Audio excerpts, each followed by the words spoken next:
तो वड्डी खबर का रुख करते हैं। अमृतसर दे विच सरहद नेड़े बीएसएफ नूं वड्डी कामयाबी मिली है। बीएसएफ ने 2 पाकिस्तानी घुसपैठियां नूं जो ढेर कर दिता है। राजताल पोस्ट के नेड़े जवानां नूं यह कामयाबी मिली है।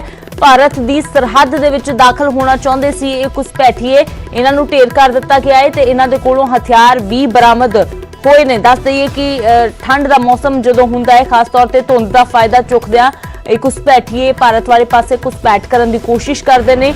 ते ज्यादा जानकारी लिए राजीव शर्मा मेरे सहयोगी जुड़े ने। राजीव, ये उही घुसपैठिए ने जो हाल ही दे विच देखे गए सी राजताल पोस्ट नेड़े, तो हुण उन्हां नूं ढेर कर दिता गया है। फिलहाल होर की कुछ जानकारी?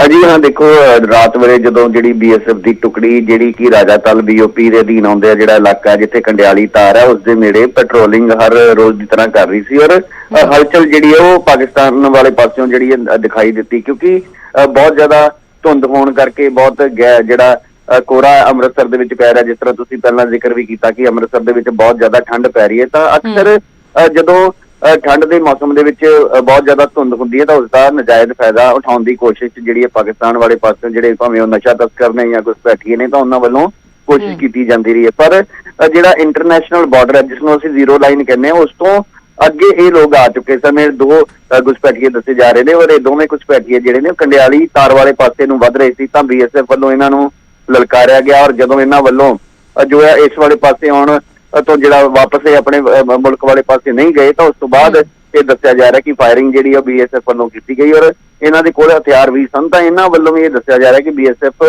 दे जवानां ते फायरिंग की गई सी। पर ज्यादा जिहड़ी जानकारी कुछ देर बाद जिहड़े बीएसएफ के सीनियर अधिकारी ने उन्होंने वालों दी जाएगी। तो हाले सर्च ऑपरेशन भी चल रहा है क्योंकि बॉर्डर वाले पासे हाले भी दस्सिया जा रहा है कि संघनी धुंध है जिस करके ये हाले तक साफ नहीं हो पाया कि उन्होंने कोल हथियार किन्ने ने। पर यह जानकारी जरूर है कि हथियारों के नाल लैस जिहड़े घुसपैठिए ने भारतीय सरहद के विच दाखिल होने की कोशिश कर रहे सी और इन्हां नूं रात नूं बीएसएफ के जिहड़े जवान ने उन्होंने उस वेले मौके ते जो है मार गिराया। जी राजीव, शुक्रिया फिलहाल इस तमाम जानकारी दे लई। तां अमृतसर दे विच बीएसएफ नूं वड्डी कामयाबी मिली है। 2 पाकिस्तानी घुसपैठियां नूं ढेर कर दिता है जिहड़े धुंध का फायदा चक के भारत वाले पासे दाखिल होए सी। जदों बीएसएफ के जवानों के वालों हलचल देखी गई पाकिस्तान वाले पासे तो उस तो बाद एक कार्रवाई की गई है। इन्हां घुसपैठियां दे कोलों हथियार भी बरामद होए ने।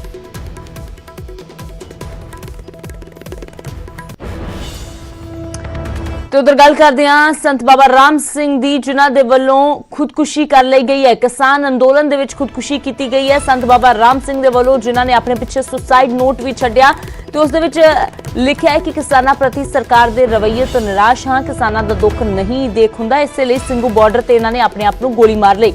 सुसाइड नोट दे विच यह भी लिखिया गया कि किसानां दा दर्द देख के बेहद दुखी हाँ।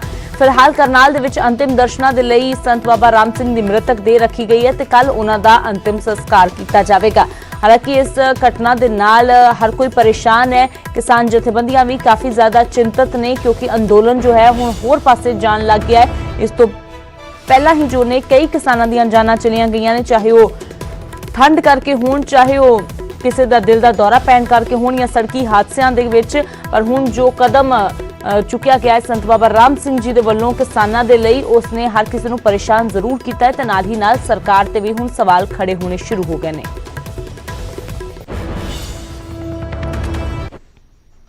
किसान दुखी ना होवे, आस्था ये कहता है कि खुश है सुखी है किसान ते सुखी है हिंदुस्तान।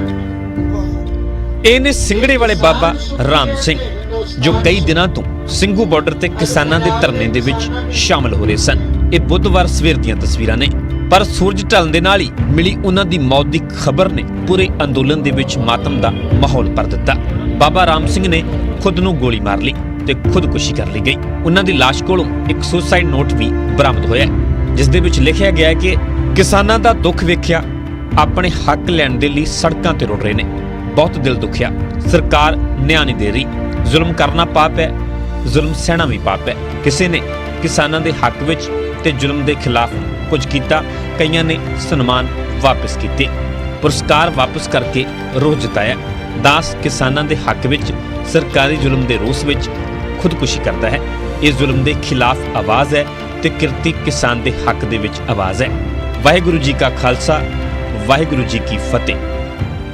किसान आंदोलन दिल्ली में लगातार आगे बढ़ता जा रहा है, लेकिन आज शाम को जो वहां से खबर आती है वो काफ़ी दुखद खबर है, क्योंकि करनाल के सिंगड़ा के संत बाबा राम सिंह नानकसर सिंगड़ा वाले उन्होंने सुसाइड कर लिया, खुदकुशी कर लिया। आप देख सकते हैं कि उन्हें उसके बाद वहां से जो है पानीपत के एक निजी हॉस्पिटल में लेकर जाया गया, जहां पर डॉक्टर्स ने उन्हें मृत घोषित कर दिया। बाबा राम सिंह की मौत तो बाद पूरे सिंघू बॉर्डर ते माहौल गमगीन हो गया। अब उन्होंने जो भी लिखा है वो अभी पता चल जाएगा। महाराज ने फिर दोबारा से बोल रहे हैं, महाराज ने कुर्बानी दी है, महाराज ने शहीदी दी है, महाराज ने सुसाइड नहीं किया है। उधर बाबा राम सिंह ਦੇ ਇਸ ਕਦਮ ਦੇ ਨਾਲ ਕਿਸਾਨੀ ਅੰਦੋਲਨ ਦੇ ਵਿੱਚ ਇੱਕ ਗੈਰ ਗੰਭੀਰ ਚਿੰਤਾ ਵੀ ਪੈਦਾ ਹੋ ਗਈ ਹੈ। ਜਥੇਬੰਦੀਆਂ ਵੱਲੋਂ ਜਿੱਥੇ ਇਸ ਘਟਨਾ ਬਾਬਤ ਦੁੱਖ ਜਤਾਇਆ ਜਾ ਰਿਹਾ ਹੈ, ਉੱਥੇ ਸਾਰਿਆਂ ਨੂੰ ਸੰਜਮ ਦੇ ਨਾਲ ਚੱਲਣ ਦੀ ਅਪੀਲ ਵੀ ਕੀਤੀ ਜਾ ਰਹੀ ਹੈ। ਤੇ ਇਹ ਬੜੀ ਘਾਟ ਵਾਲੀ ਗੱਲ ਹੋਈ ਹੈ, ਕਿਉਂਕਿ ਮਹਾਪੁਰਸ਼ ਜਿੰਨੇ ਇੱਥੇ ਆਏ ਹੋਏ ਨੇ ਉਹ ਤਾਂ ਸਾਡਾ ਸਾਥ ਦੇ ਰਹੇ ਨੇ, ਉਹਨਾਂ ਦੇ ਸਿਰ ਤੇ ਤਾਂ ਅੰਦੋਲਨ ਚੱਲ ਰਿਹਾ ਸਾਰਾ। ਮਹਾਪੁਰਸ਼ਾਂ ਨੇ ਲੰਗਰ ਲਾਏ ਹੋਏ ਨੇ ਔਰ ਅਸੀਂ ਇਹ ਕਹਿੰਦੇ ਆ ਵੀ ਇਹ ਨਾ ਪੂਰਾ ਹੋਣੇ ਵਾਲਾ ਘਾਟਾ ਜਿਹੜਾ ਪਿਆ ਹੈਗਾ, ਇਸ ਤਰ੍ਹਾਂ ਦੀ ਬੇਨਤੀ ਕਰਾਂਗੇ ਇਦਾਂ ਦਾ ਕੋਈ ਸਟੈਪ ਨਾ ਚੁੱਕੇ। ਫਿਲਹਾਲ ਪੁਲਿਸ ਇਸ ਮਾਮਲੇ ਤੇ ਕਾਰਵਾਈ ਕਰ ਰਹੀ ਹੈ, ਪਰ ਅਜਿਹੀਆਂ ਮੰਦਭਾਗੀਆਂ ਘਟਨਾਵਾਂ ਇੱਕ ਵਾਰ ਤਾਂ ਦਿਲ ਪਸੀਜ ਕੇ ਰੱਖ ਦਿੰਦੀਆਂ ਨੇ। ਖੈਰ ਕੋਈ ਵੀ ਸੰਘਰਸ਼ ਹੋਵੇ, ਪਰ ਸਬਰ, ਸੰਤੋਖ ਤੇ ਸੰਜਮ ਦੇ ਨਾਲ ਹੀ ਜਿੱਤ ਮਿਲਦੀ ਹੈ। Bureau report news 18 Punjab. किसान दुखी ना होवे, रास्ता ये कहता है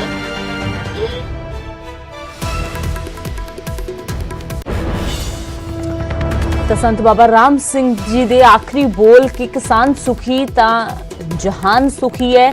ਜੇਕਰ ਇਸ ਦੇਸ਼ ਨੇ ਦੁਨੀਆ ਨੇ ਖੁਸ਼ ਰਹਿਣਾ ਤਾਂ ਕਿਸਾਨ ਦਾ ਵੀ ਸੁਖੀ ਹੋਣਾ ਬਹੁਤ ਜ਼ਰੂਰੀ ਹੈ। ਉਹਨਾਂ ਦੇ ਆਖਰੀ ਸ਼ਬਦ ਸੀ ਕਿਸਾਨਾਂ ਦੇ ਲਈ, ਜਿਸ ਤੋਂ ਬਾਅਦ ਉਹਨਾਂ ਨੇ ਆਪਣੀ जीवन लीला खत्म कर ली। हिमांशु नारंग मेरे सहयोगी जुड़े ने। तो हिमांशु, फिलहाल किस तरह की स्थिति है, क्योंकि जाहिर सी बात है कि बहुत दुख वाली ये घटना सिर्फ किसानों के लिए नहीं बल्कि जो उनके समर्थक थे, जो उनको फॉलो करने वाले लोग थे बड़ी तादाद में, उनके लिए भी ये एक ना सहने वाला जो घाटा हुआ है। जी बिल्कुल अमृत, दिल को झकझोर देने वाली ये पूरी घटना हुई है और तकरीबन रात 12 बजे पोस्टमार्टम खत्म हुआ है करनाल के जो सरकारी हॉस्पिटल का पोस्टमार्टम हाउस है वहां से। और उसके बाद जो उनका पार्थिव शरीर है वो नानकसर गुरुद्वारा सिंगड़ा के अंदर लेकर जाया गया है। आज पूरा दिन उनके अंतिम दर्शन होंगे। जिस तरीके से उनकी जो संगत है, जो उनके समर्थक हैं, जो उनको फॉलो करते हैं, वो अलग अलग जिलों और अलग अलग राज्यों में लोग रहते हैं, तो वो उनके अंतिम दर्शन करने जरूर आएंगे। एक बात जो देखने को मिल रही है वो ये कि परसों ही मुलाकात की थी गुरनाम सिंह चढ़ूनी के साथ, जो भारत किसान यूनियन के प्रदेश अध्यक्ष हैं। तकरीबन 45 मिनट उनकी मुलाकात हुई है और उसमें वो सिर्फ इतना पूछते हैं कि आगे कैसे होगा। वो उस बात से दुखी थे कि छोटे छोटे बच्चे, महिलाएं, बुजुर्ग सड़क पर बैठे हैं, तापमान लगातार कम हो रहा है, ठंड इतनी बढ़ रही है, समाधान कैसे होगा। क्योंकि जो उनके तमाम संगत और समर्थक है उनसे हमने पूछा कि उनके चेहरे पर कभी दुख देखने को नहीं मिला, लेकिन वो अब इस बात से पूरी तरीके से जो है दुखी नजर आ रहे थे कि जनता इतनी परेशान हो रही है और सरकार इस बात को समझ नहीं रही है। इसलिए उन्होंने अपने सुसाइड नोट में लिखा कि हर कोई अपने अलग अलग तरीके से इस आंदोलन का समर्थन कर रहा है, कोई अवार्ड वापसी कर रहा है, कोई पुरस्कार वापसी कर रहा है, और मैं अपने शरीर को किसानों के लिए समर्पित करता हूं। कल गुरनाम सिंह चढ़ूनी भी यहाँ पर पहुंचे थे जब पोस्टमार्टम चल रहा था, तो कहीं ना कहीं लोगों के अंदर एक जो दुख की लहर है वो दौड़ गई है और सिंगड़ा गांव के अंदर भी तमाम संगत और समर्थक लगातार पहुंच रहे हैं। इवन सिंघू बॉर्डर से भी लोग वहां पर पहुंच रहे हैं, क्योंकि जो पूरा घटनाक्रम हुआ वो सिंघू बॉर्डर पर ही हुआ और पिछले लगातार 7-8 दिन से वो जा रहे थे। परसों ही रात को वो गए थे, कल सुबह वो वापस आ गए थे और कल सुबह फिर वो दोबारा गए थे। और जो उनके साथ सुरक्षा बल रहते थे या उनका जो ड्राइवर था, उन्हें जब उन्होंने हिमांशु, अब फिलहाल क्योंकि ये काफी ज्यादा जो घटना दिल को झकझोर देने वाली वहां पर हुई है, तो अब अगर बॉर्डर की बात की जाए तो वहां पर क्या किसी तरह की सुरक्षा बढ़ाई गई है? क्योंकि पहले हमने देखा है कि पुलिस दूर दूर तक वहां पे नजर नहीं आ रही है। जो 8-9 किलोमीटर तक का रास्ता है सिंघू बॉर्डर का या टिकरी बॉर्डर, तो वहां पर नजर आ रहे हैं तो सिर्फ किसान। तो क्या अब इस घटना के बाद कोई वहां पर सिक्योरिटी, सुरक्षा बल तैनात किए गए हैं या फिर नहीं? देखिए, सिंघू बॉर्डर पर भी टेंशन जरूर बढ़ गई है इस घटना के बाद और लोगों के अंदर दुख भी बढ़ गया है, लेकिन तमाम जो वहां पर किसान जत्थेबंदी हैं और तमाम जो किसान वहां पर पहुंचे हुए किसान लीडर, वो शांति बनाए रखने की अपील कर रहे हैं। लोगों की तरफ से, संगत की तरफ से यही कहा जा रहा है कि उनकी ये जो शहादत है वो व्यर्थ नहीं जाएगी, बेकार नहीं जाएगी। टेंशन जरूर बढ़ी है, सुरक्षा थोड़ी सी जरूर बढ़ी है, लेकिन देखना ये होगा कि अब सरकार अगला कदम क्या उठाती है। क्या जो लगातार इतने दौर की बातचीत हुई और उसके बाद अब सरकार अपनी मीटिंग कर रही है। हिमांशु, तो वाकई में इस घटना का जो सरकार पर कोई असर होता है, कुछ अपने फैसले में बदलाव किया जाता है या ऐसे ही ये मामला आगे बढ़ता रहेगा, देखना काफी अहम है। शुक्रिया इस तमाम जानकारी के लिए। तो फिलहाल बाबा राम सिंह दी खुदकुशी तो बाद ਉਹਨਾਂ ਦੀ ਜੋ ਹੁਣ ਮ੍ਰਿਤਕ ਦੇ ਹੈ ਉਸ ਨੂੰ ਅੰਤਿਮ ਦਰਸ਼ਨਾਂ ਦੇ ਲਈ ਗੁਰਦੁਆਰਾ ਸਾਹਿਬ ਦੇ ਰੱਖਿਆ ਗਿਆ ਹੈ ਕਰਨਾਲ ਦੇ ਗੁਰਦੁਆਰਾ ਸਾਹਿਬ ਦੇ ਵਿੱਚ, ਤੇ ਕੱਲ ਉਹਨਾਂ ਦਾ ਅੰਤਿਮ ਸੰਸਕਾਰ ਕੀਤਾ ਜਾਵੇਗਾ। ਆਖਰੀ ਸ਼ਬਦ ਉਹਨਾਂ ਦੇ ਸੀ ਕਿ ਜੇਕਰ ਕਿਸਾਨ ਸੁਖੀ ਹੈ ਤਾਂ ਹੀ ਦੇਸ਼ ਜੋ ਹੈ ਉਹ ਸੁਖੀ ਵਸ ਸਕਦਾ ਹੈ। मैं कुछ नहीं कहने जोगा, बहुत बड़ी शहादत दे गए ने, मैं नमन करना उन्हें शहादत नूं। ते पौना घंटा रात मेरे पास वो बैठे रहे हैं टेंट में और पूछते रहे हैं कैसे होगा, कैसे सरकार मानेगी, क्या सरकार का अभी तक चल रहा है। बहुत सेवा कई दिनों से कर रहे थे, हमने नहीं सोचा था कि ऐसा होगा। बहुत दुर्भाग्यपूर्ण है।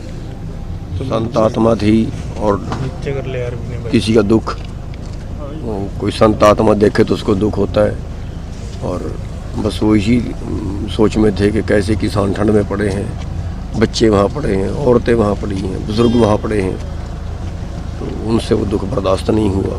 और अपने सुसाइड नोट मैंने पढ़ा नहीं, लेकिन सुसाइड नोट में यही लिखा उन्होंने कि ये तकलीफ़ मेरे से देखी नहीं जा रही।